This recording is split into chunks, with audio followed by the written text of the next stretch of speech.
మార్కాపురం నియోజకవర్గ కేంద్రం నందు నకిలీ మద్యం తయారీకి వ్యతిరేకంగా మాజీ ముఖ్యమంత్రి జగన్మోహన్ రెడ్డి ఆదేశాలతో మార్కాపురం నియోజకవర్గ ఇన్ఛార్జ్ అన్నా రాంబాబు ఆధ్వర్యంలో నిరసన ర్యాలీ భారీ ఎత్తున నిర్వహించారు.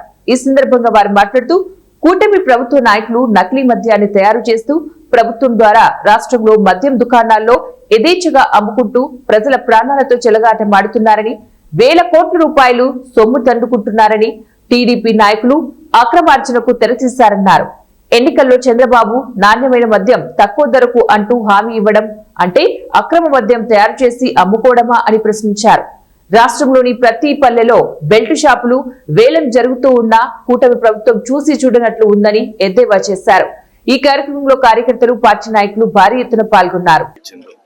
వాళ్ళ మాటలు నమ్మి ఆ మద్యపాన ప్రియులు కూడా కొంతవరకు వాళ్ళని ఆదరించినారు.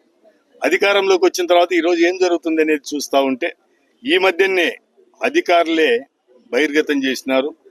ఈ తెలుగుదేశం పార్టీ తరఫున పోటీ చేసి ఎన్నికల్లో ఎమ్మెల్యే అభ్యర్థిగా పోటీ చేసి ఓడిపోయినటువంటి ఆయనైతేనేమి, వాళ్ళ యొక్క బృందమైతేనేమి ఇక్కడ చిత్తూరు జిల్లాలో కుటీర పరిశ్రమలాగా ఒక ఇండస్ట్రీని స్థాపించి నకిలీ మద్యాన్ని తయారు చేయడం, దాని డొంకలాగితే ఇటు కృష్ణా జిల్లా విజయవాడలో అయితేనేమి, అలాగే ఆ పైన అయితేనేమి వీటి యొక్క మూలాలన్నీ బయటకు వచ్చినాయి.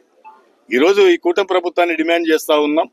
గతంలో మా నాయకుడు ప్రజలకు డిస్టిలరీల ద్వారా సప్లై చేసిన దాన్నే మీరు అంత అభాష్పాలు చేసినారే.